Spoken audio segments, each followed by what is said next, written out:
अस्सलाम वालेकुम। आपका भाई आफ्ताब हुसैन उर्फ आम साफ़ी आपसे मुखातिब है। और जैसा कि हमारा विजन है, आम साफ़ी, आम वर्कर, आम जर्नलिस्ट, आम मजदूर और आम नजराती वर्कर, चाहे वो किसी भी पार्टी का हो। वो बात अलग है कि हमने अपना फोकस किया एमक्यूएम पर, और एमक्यूएम से हमारे चूंकि मेरी बीट रही है एमक्यूएम की, तो उस हवाले से हमारे राब्ते में भी कुछ दोस्त आए, राब्ते में रहे। लेकिन इसका मतलब ये हरगिज नहीं है कि हम बाकी पार्टियों की बात ना करें। और तारीफ वो होती है कि जो मुखालिफ के मुंह से हो, उसका एक मजा ही अलग होता है। 12 नजराती वर्कर किसी भी पार्टी का हो, वो असासा होते हैं पार्टी का। और नजराती वर्कर जो है वो कुर्बानियां वो देते हैं, और बाद में जो है समर खाने की बारी आती है, तो वो जो है वो सामने जो है वो पैराशूटर जो है वो सामने आ जाते हैं। ये सिर्फ मैं किसी एक पार्टी के एमक्यूएम की बात नहीं कर रहा, चाहे पीपल्स पार्टी है, चाहे कोई भी पार्टी है, मुस्लिम लीग नून है या तहरीक इंसाफ है, वहां पर पैराशूटर जो है वो आ जाते हैं, और वर्कर जो होते हैं वो अलग होते हैं। आज का जो मेरा प्रोग्राम है, जहाँ पर मैं मुख्तलिफ आपसे बातचीत करूंगा, खासतौर पे 25 जनवरी के हवाले से जो कहा गया है, एमक्यूएम के बानी ने कहा है कि मैं जो है इंटिक डाल रहा हूँ, और जो है इस हवाले से गहमागनी भी शुरू हो गई है। सेकंड ये है कि पाकिस्तान पीपल्स पार्टी शहीद भुट्टो, उसकी सियासी सरगर्मियों में जो है वो तेजी आई है। बाबा जुल्फकार जूनियर जो हैं, उनके मुसलसल जो है कि सिंध के मुख्तलिफ शहरों में वो दौरे कर रहे हैं, हर एक्टिविटीज में नजर आ रहे हैं। तो इससे ये लग रहा है कि शहीद भुट्टो भी जो बहुत ज्यादा एक्टिव हो चुकी है। इसके साथ साथ आज तहरीक इंसाफ के जो मामला चल रहे हैं, आपने देखा कि इस्लामाबाद के बाद जो है कुछ जो है मामला पीछे रिवर्स हुआ, और फिर दोबारा वो कह रहे हैं धरने का, मुख्तलिफ बातें होंगी। लेकिन मैं आज बातें करूंगा उस शख्सियत के साथ कि जो वाकई में नजराती कारकुन भी हैं, नजराती रहनुमा भी हैं। अगर हम एम आर डी की तरीके हम बात करते हैं, तो उनकी बड़ी कुर्बानियां हैं पाकिस्तान पीपल्स पार्टी के हवाले से। इसके साथ साथ इस वक्त जो पाकिस्तान पीपल्स पार्टी शहीद भुट्टो की जो सिंध की जो सियासी कमेटी है, उसके रुकन है। और मोहतरमा बेनजीर भुट्टो के जो भाई थे मीर मुर्जा भुट्टो, उनके एक इंतहाई करीबी रुफका में से थे। कई राज उनके पास हैं, कई चीजें उनके पास हैं। मलंग सिर्फ आदमी है, लियारी के इलाके से उनका ताल्लुक है। और सियासत तो उनकी बड़ी गहरी नजर है, जो बात करते हैं बेबाक होती है। और सबसे अहम बात यह है कि सहाफ़ी भी रह चुके हैं, और बड़े दबंग सहाफ़ी थे।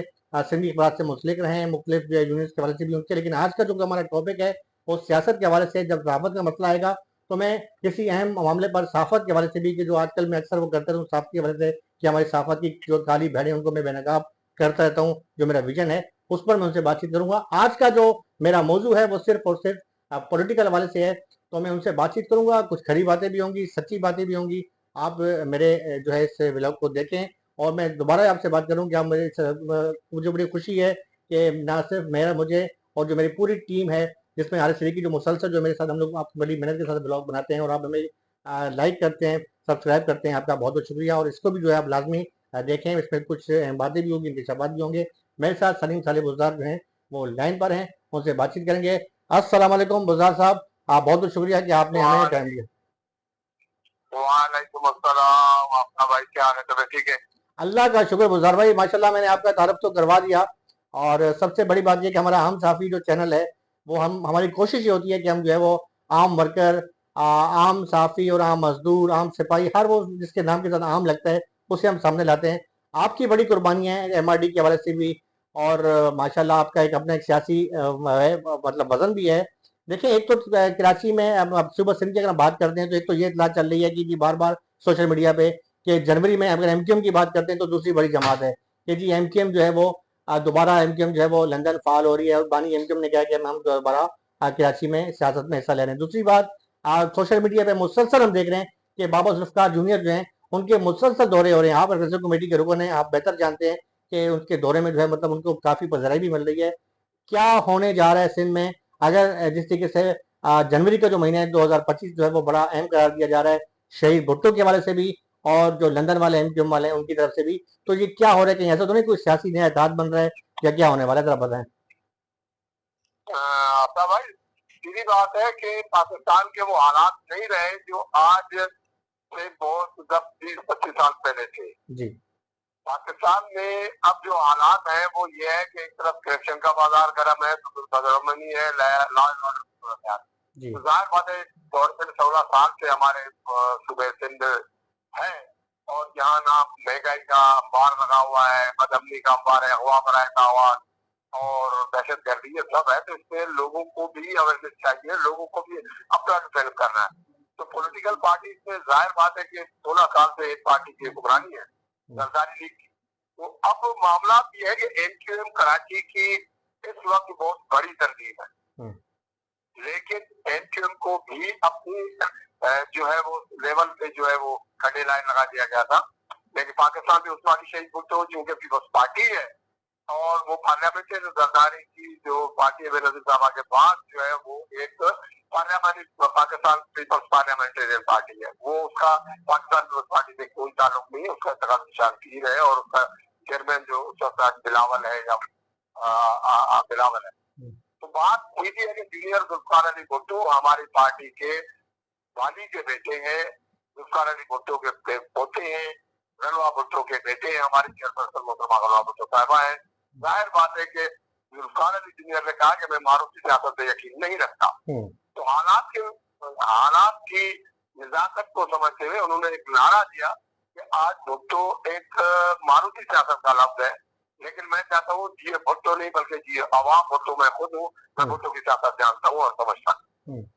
तो आपका भाई सीधी सीधी बात है कि आज जूनियर जुल्फकार अली भुट्टो सिंध में पानी का मसला, बदमनी का मसला, सैलाबों का मसला, गरीब आवाम की झूठियत है, कराची से लेकर कश्मीर तक चले जाए, कदीम से लेकर कमूशल तक चले जाए, तो हालात कराची के ऐसे खराब हैं कि जिन लोगों पर एमएलए एमपीए मिनिस्टरों की गाड़ियां इस्तेमाल हो करप्शन में और जो है वो अगवा बराए तावानों में, तो उस जगह पर जूनियर जुल्फकार अली भुट्टो अभी तक तो एक फील्ड बना रहे हैं, जैसे कि उन्होंने मुख्तलिफ इंटरव्यू भी दिए हैं कि मैं इस वक्त किसी पॉलिटिकल पार्टी का हिस्सा नहीं हूँ, लेकिन मैं सोशल फील्ड में अवाम के रास्ते में हूँ कि अवाम के मसाइल क्या है, अवाम की अवेयरनेस क्या है, अवामी को किस चीज की जरूरत है। अगर मैं ये नहीं जान सकता कि अवाम को किस चीज की जरूरत है और अवाम क्या चाहते हैं, तो फिर मुझे अगर मैं जान नहीं सकता तो मुझे सियासत करने का कोई हक नहीं है। लिहाजा उन्होंने 10 इंटरव्यू से ये वादे बात की कि मैं पहले अवाम के पास जाऊंगा, अवाम से देखूंगा, जिनके मसाइल के देखूंगा, जिनके हवाले से देखूंगा और उसके बाद जैसे अमली पॉलिटिक्स में आऊंगा। तो इसकी बुनियादी वजह ये कि आज डैम है, मतलब ये कि सिंधु दरिया पे डैम बन रहे हैं। तो लाजिम बात है कि जूनियर जुल्फकार अली भुट्टो ने शहजाद कोट खंबर से जो एक मूवमेंट शुरू की है जो हैदराबाद तक आई, इंशाल्लाह कराची तक भी आएगी। तो सिंध को बंजर करने के पानी, सिंध के लाड़ का इलाका हम बोलते हैं, सिंधी जुबान में लाड़ बोलते हैं, लेकिन दरिया तक जो है समंदर तक पानी नहीं आ रहा और वहाँ के जो अपर सिंध लोअर सिंध इनमें पानी बहुत कम आ रहा है, सेंट्रल सिंध में पानी कम है। तो इस वजह से अगर और मजीद 6 डैम बना दी जाए तो सिंध बंजर हो जाए। अच्छा मुजफ्फर साहब, आपकी बात काट, तो मुझे थोड़ा सा एक बच्चा मैं सवाल आपसे करूंगा, मैं आप जो पूछूंगा आप जारी रखिए अपनी, कि देखें देखें ये बात तो जो सिंध में रहने वाले रहे, चाहे वो उर्दू बोलने वाले महाजर हैं, इसलिए वो लाजिम और मजदूम है, उन्हें रहना है सिंध में। अब माजी में भी देखा गया कि मीर मुर्जा भुट्टो जब आए थे तो उन्होंने सियासत का आगाज किया, तो मेरे ख्याल में कोई शहीद भुट्टो का हमने नहीं देखा क्योंकि एमकेएम से कोई तसादम हुआ हो या वो उन्होंने बड़ा अफराज दिली के साथ पॉलिटिकल हवाले से पार्टी पर उसकी कदर की थी। वो अलग बात है कि उन्हें जो है एक साजिश के तहत जो है वो शहीद किया गया। आप क्या समझते हैं कि शहीद भुट्टो से बाबा जो है वो काम कर रहे हैं? अगर देखें ये तो लाजिम और मलजूम है कि उर्दू पे कराची के शहरी इलाके हैं, वहाँ पे महाजन हमारे भाई हैं, सिंधी भाई मिल के जो है, ये तो मतलब इनका एक सूबा सिंध नहीं का है और इसमें बासी हैं और इन्होंने यही रहना है, सिंध में रहना है। तो क्या समझते हैं कि मुस्तकबिल इन फ्यूचर आप देख रहे हैं कि एमकेएम के साथ जो है कोई ऐसा इलाका हो, या अगर वो एमकेएम वाले दोबारा एंट्री मारते हैं तो आपको उनकी सियासत को किस तरह से देखते हैं? भाई बात है कि उर्दू स्पीकिंग सिंध का हिस्सा है।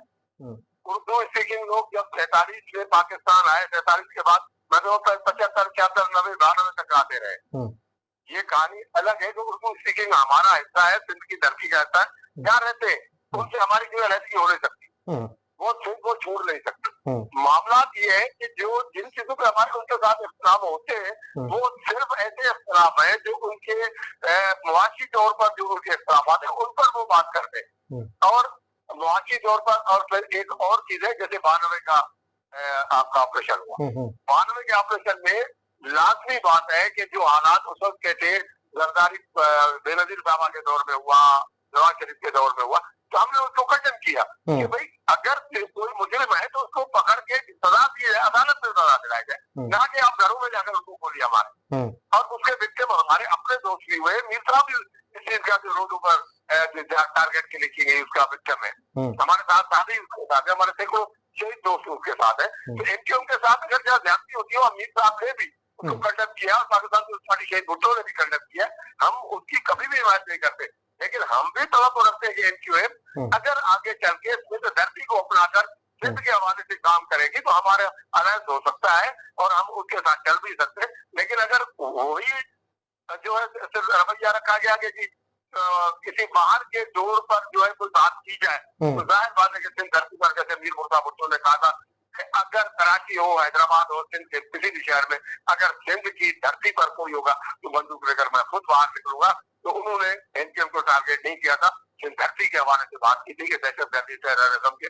तो आज भी हम कहते हैं कि अगर एनक्यूएम उस तरीके से चलती है तो हम कोई बातचीत हो सकती है, लेकिन ये पॉलिसी मैटर भी है।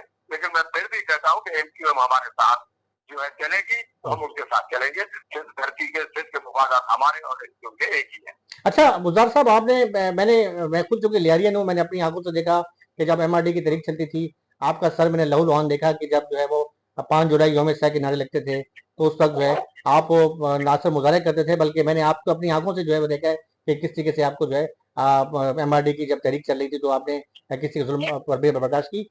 उस वक्त के दौर में देखें, अब वो बात अलग है कि आपने खुद ही कह दिया कि पीपल्स पार्टी पार्लियामेंट्री एक अलग ग्रुप बन चुकी है, लेकिन नाम तो भुट्टो का इस्तेमाल हो रहा है ना। तो आप क्या देखते हैं कि इस वक्त जो माशाल्लाह लीडर बने हुए हैं, बड़े बड़े वजीर बने हुए हैं, ये इनकी क्या खिदमात थी? ये एमआरडी की तहरीक में भी इन्होंने कुछ डंडे कोड़े वगैरह गए थे। शर्जील मेमन है माशाल्लाह, बड़े बड़े नाम है। इसके अलावा जो सीएम साहब हैं, या बड़ा आगा सराज दुरानी है, निसार खोलो साहब है, बड़े बड़े नाम है। आप तो सबको जानते हैं, और बड़ी आप तो उस वक्त शायद पीपल स्टडी सर्कल के साउथ के आप सदर भी थे। तो कैसा देखे वो एमआरडी की तहरीक में? अब वो वही बात है, या कारकुन जो है अभी बदजन है जो असल निजाती लोग थे? आपका भाई बात सीधी है कि निसार घोड़ो हार पहनाता रहा को जावलत को। शर्जील इमाम मेमन तो अपने डरबे से बाहर रहे थे, बच्चे थे बिल्कुल खास थे, वो कहाँ से पार्टी की मूवमेंट में आ गए? ठीक है। तो जहां तक जो है वो जिसमें जतोई मैं बात करूंगा, उस वक्त त्रासी की मूवमेंट में जब हम एमआरडी की कैंपेन चला रहे थे, तो जतोई बेनजीर साहबा के कहने पर आए पाकिस्तान, और उन्होंने जब पाकिस्तान के हालात को देखा और पाकिस्तान में जब एमआरडी की तहरीक शुरू हुई, तो उसमें आपके इल्म में, और आप छोटे शायद हो, लेकिन उस जमाने में एक चीज वादे तौर पर थी कि जतोई एमआरडी की मूवमेंट को इंतजामिया ने, आर्मी ने और मार्शल लॉ ने कैप्चर करने की कोशिश की तब गोली के जोर पर। लेकिन उसका जब रिएक्शन आया तो जतोई को मजबूर होकर एमआरडी से गुलाम मुस्तफा जतोई को विड्रॉ करना पड़ेगा, मेरा इस तहरीक से कोई ताल्लुक। तो मामला सीधे सीधे है कि एमआरडी की मूवमेंट डेमोक्रेटिक राइट की मूवमेंट थी। पाकिस्तान में जमहूरी जो है जमहूरियत के भी हवाले से और इलेक्शनों के हवाले से मूवमेंट थी, जिसकी क्यादत बेनजीर साहब कर रहे थे, लेकिन उसकी नुमाइंदगी गुलाम मुस्तफा जतोई कर रहे थे। और पूरे पाकिस्तान के तमाम पॉलिटिकल पार्टियां हमारे एमआरडी की मूवमेंट में शामिल थी। वहां सिवाय जमात इस्लामी के बाद तो है जो है वो दूसरे मुख्तलिफ पार्टियों के। और उस वक्त जो है जरदारी पार्टी, आपको पता है कि हाकिम जरदारी जो है उस वक्त जियाउल हक का जो भाई था, और उसने उस वक्त 78-9 में बात की थी कि अगर जियाउल हक मुझे वो फांसी नहीं दे सकता तो मेरे हवाले करे, मैं उसको लियाकताबाद चौक या रावी की पुल पर फांसी दूंगा। तो ये लोगों का किरदार एमआरडी का नहीं है। ये लोग खाओ पियो पार्टी और एजेंटों का किरदार अदा करते हैं। इनका न आवाम से ताल्लुक है, न डेमोक्रेटिक पार्टियों से ताल्लुक है, न जमहूरियत से ताल्लुक है, न लोगों के मसाइल से ताल्लुक। अच्छा अबूजर साहब, एक बात बताएं, मैं इस मीर साहब के हवाले से एक तफसीली आपसे अलग से करूंगा, प्रोग्राम करूंगा, लेकिन मुझे मुख्तसर ये बता दें कि मीर साहब के जब वाकया हुआ उसके बाद से देखा गया कि जो इनकी जो इन्हीं शाहिदीन थे, पुलिस ऑफिसर, वो एक एक करके सब जो है अब वो अल्लाह को प्यारे हो गए। आप क्या समझते हैं कि मीर साहब को जो कत्ल की तहकीकात थी उस पर आप मुतमीन हैं? और दूसरा ये बताएं कि क्या आप समझते हैं कि मीर साहब के जो कातिल हैं वो अब भी जिंदा हैं? पहली बात तो यह है कि मीर साहब के कत्ल में सिर्फ वो जो स्नाइपर थे जो दरख्तों में बैठे हुए थे जिन्होंने फायरिंग की, वो नहीं थे। वो तो उन्होंने फायर किया किसी के कहने पर। जब किसी के कहने पर, क्योंकि सामने डीआईजी हाउस था, इस तरफ उसका घर है, एक तरफ एम्बेसी है ईरानी, दूसरी तरफ यूएई की एम्बेसी, और इनके सारे फुटेजेस जाहिर है। तो उसमें पाकिस्तान आर्मी के लोग भी मौजूद है उस फुटेज में, और रेंजर्स के भी लोग हैं, और पुलिस के भी लोग हैं। तो एक साजिश थी जो साजिश की तौर पर जो है मीर साहब को हरा पे लगाया गया था। जिस तरह उसका भुट्टो को एक अनदेखे कत्ल केस में जो है वो शहीद किया गया, इसी तरह शेख शाहनवाज को फ्रांस में शहीद किया गया, उसी तरह मीर मुर्तजा भुट्टो को शहीद किया गया। जब मीर मुर्तजा भुट्टो के शहीद होने के बाद इसी तरह बेनजीर को शहीद करवाया गया था, ताकि भुट्टो खानदान को रास्ते से हटा दिया जाए, क्योंकि वो आवाम के लिए कोई खिदमत ना कर सके। यहाँ तक आता भाई बात ये है कि हम मुतमिन किससे हो, कातिलों की गवर्नमेंट से मुतमिन हो, या उन लोगों के जिनके दौरे बाहर से हटती हो उनसे मुतमिन हो, जो सामना की दलाली करे, वो आवाम को जो है वो जिंदगी और हयाती और उसके जीवन का जो है वो समझ देंगे। नहीं, इनका मकसद सिर्फ है कि वो किसी भी न किसी तौर पर जो है वो पाकिस्तान के आवाम को तंग करना। और उस वक्त की मैं एक और बात आपको, आज का दिन सिलेक्ट है हमारे हवाले से, हमारे तंजीम सेवा पार्टी के हवाले से 5 दिसंबर को फैसला आया था, ईस्ट के डीजे ने फैसला किया था, और मैं और गनाबी भी और हम सब जो थे वो कराची सिटी कोर्ट में मौजूद थे। उस वक्त डीजे से जब साथियों ने क्वेश्चन किए कि ये आपने जो फैसला दिया है और आपने मीर साहब के साथियों जिन पर बेनजीर ने 2 मुकदमे दर्ज कराए थे, और उसके बाद हाईकोर्ट की तरफ से नूर मोहम्मद गुगो ने जो है मुकदमा दर्ज कराया था, उसको रिसीव मैंने किया था उस वक्त के SHO कलेक्शन से। तो जब उन्होंने पूछा कि भाई आपने ये फैसला किस बुनियाद पर दिया, तो फैसले मर्डर के फैसले जब 7 मर्डर हुए हो तो फैसला एविडेंस की बुनियाद पर आता है। बिल्कुल ऐसे ही है। तो उस पर उस जज ने कहा कि मैं एविडेंस बुनियाद पर फैसला नहीं दे रहा, हकायकी और सच्चाई की बुनियाद पर, मैं टेक्निकल बुनियाद से दे रहा हूँ। इसका मकसद है वो फोर्स और प्रेशर पे फैसला दिया उन्होंने। तो हमें अदालतों पर, बाला अदालतों पर जरूर यकीन है, जैसे जूनियर बाबा ने परसों कहा है हेयरिंग में मीर साहब केस की, तो मैं समझता हूँ कि हमें आला अदालतों पे जाना है, लेकिन मेरा अपना एक विजन है कि हम आला अदालतों के साथ साथ अल्लाह की लाठी पर भी भरोसा रखते हैं कि परवरदिगार जिस तरह एक एक करके सबको मर भी रहे, लेकिन जो बचेगा वो जिंदा नहीं रहेगा, इसलिए कि अल्लाह की लाठी दे आवाज। बुद्धा साहब, मैं आखिर आपसे सवाल करूंगा। मैं आपसे कहूंगा कि आपने बड़ा अच्छा मतलब व्यूअर आएंगे, और मुझे उम्मीद है कि आपसे मजीद मुस्तफीद होते रहेंगे। इस वक्त जो पाकिस्तान की सियासत है मुकम्मल हो सकती है। देखें, मीर साहब आए, उनका जो है वो उनको शहीद कर दिया गया, मोहतरमा आई, उनको शहीद कर दिया गया, लियाकत अली खान साहब शहीद हुए। अच्छा, आपसी सियासी मुखालफत अपनी जगह, लेकिन उनका एक विजन तो है, उनकी एक सियासी पार्टी तो है। अगर बानी एम के अल्ताफ हुसैन, देखें अंदरूनी तौर पर भी तलबात चल रहे हैं, आप भी सबकी सियासत में गई नजर है, आप देख रहे हैं कि एम पाकिस्तान मामला बहुत से चल रहे हैं। तो क्या आप समझते हैं कि अगर बानी एम के मामला सारे क्लियर हो जाते हैं, वो पाकिस्तान आते हैं, उनकी जान को खतरा तो नहीं होगा? यार पाकिस्तान में किसी बात की कोई गारंटी नहीं होती। आप यहाँ बानी एमसीएम की बात कर रहे हैं, तो मैं आपका साहब एक बात वादे कर दूं कि 1978 में जब मुजफ्फर मई के जुलूस में लियारी से मेरे अपने ही इलाके से मैंने जुलूस निकाला था और 700 थोड़े लगे थे, तो हम जेलों में गए थे।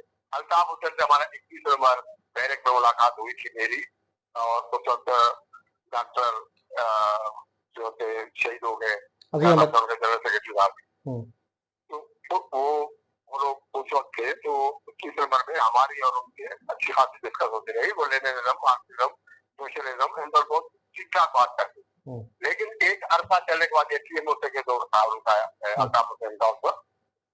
उसके बाद जो मामला हुए उनके, उसके बाद हालात बहुत आगे की तरफ बढ़ गए अल्ताफ हुसैन साहब के।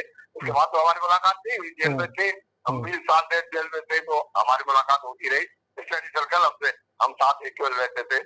तो मामला ये है कि अल्ताफ हुसैन अगर पाकिस्तान आता है और एक्स विजन के साथ आता है तो एक अलग बात है, लेकिन अगर मौजूदा सिनेरियो में अल्ताफ हुसैन पाकिस्तान आता है और आकर अवाम की डेमोक्रेटिक जदोजहद का हिस्सा बनता है और उसकी पार्टी बनती है और अवामी हकूक के लिए सिंध और पाकिस्तान के लिए जब जहाँ आदमी अपना भाई जहाँ रहता है, जिस सूबे में रहता है, हमें उस सूबे की खिदमत करनी चाहिए, ना कि उस सूबे को तलाश करना चाहिए। हम अगर हमारे मसाइल की वजह से सियासी हवालों से अगर वो हमारे साथ आकर यहाँ बात करते, जब हम सोचेंगे कि वाकई अल्ताफ हुसैन या एनक्यूएम उस जगह पर काम कर रही है जो पाकिस्तान का विजन है, जो सूबे का हकूक का विजन है, तो लाजमी बात है कि हमारी पार्टी भी उस पर गौर करेगी और उनके साथ शामिल होने या बात करने या अलायंस करने को सुधारेगी। लेकिन खतरा होगा, उनको खतरा होगा, आप क्या समझते हैं? मैं समझता हूँ कि अल्ताफ हुसैन जैसा कंट्रोवर्शियल जिसको बना दिया गया, या थे उस जमाने में कि हम ये करेंगे वो करेंगे, मैं नहीं कहूंगा क्योंकि चैनल पे बैठे हुए तो आप लाइव चला रहे हैं हर चीज को, तो बात सीधी सीधी है कि अल्ताफ हुसैन अगर पुराने विजन के साथ आए तो 92 का वाकया, 93 के वाकयात होते ही रहते, लेकिन अगर सीनियरली वो पाकिस्तान आकर काम करते तो खतरा तो देखिए, मैं और आप चल रहे, आप अपना अपने स्टूडेंट से बाहर निकले क्या, हमें अपनी जिंदगी का भरोसा है क्या पा रहा है? बिल्कुल सही है। तो अल्ताफ हुसैन को है सियासी वर्कर, क्योंकि उसने उसकी जिंदगी को मेरे मुख्तासिर करते हुए वो बात आपको बताता हूँ, चार्ट करते हुए अल्ताफ हुसैन के ऐसे कंट्रोवर्शियल जजमेंट है कि पाकिस्तान में शायद उनकी जिंदगी को खतरात लागू होंगे और वो आसानी से पाकिस्तान में पॉलिटिक्स नहीं कर। बहुत बहुत शुक्रिया गुलजार साहब, आपने मैं वक्त दिया और इंशाल्लाह मैं कोशिश करूंगा कि दोबारा जो है मैं कुछ अपने ब्लॉग बनाऊंगा, खासतौर पर आपकी पार्टी की वजह से भी। और देखा आज सलीम तालिब गुलजार जो है इंतहाई सीनियर रहनुमा है पाकिस्तान पीपल्स पार्टी शहीद भुट्टो के, उन्होंने हमसे बातचीत की। मेरी कोशिश होगी कि इसी तरीके के जो सियासी लोग हैं उनसे जो है वो बातचीत जो है वो आपके सामने मैं लाता रहूँ, क्योंकि हमारा यही विजन है कि आम साफ़ी, आम वर्कर, आम रहनुमा। इसके साथ अपने भाई आफ्ताब हुसैन और फाम साफ़ी और मेरे प्रोड्यूसर हारिस की इजाज़त दें। अल्लाह हाफिज़। पाकिस्तान जिंदाबाद।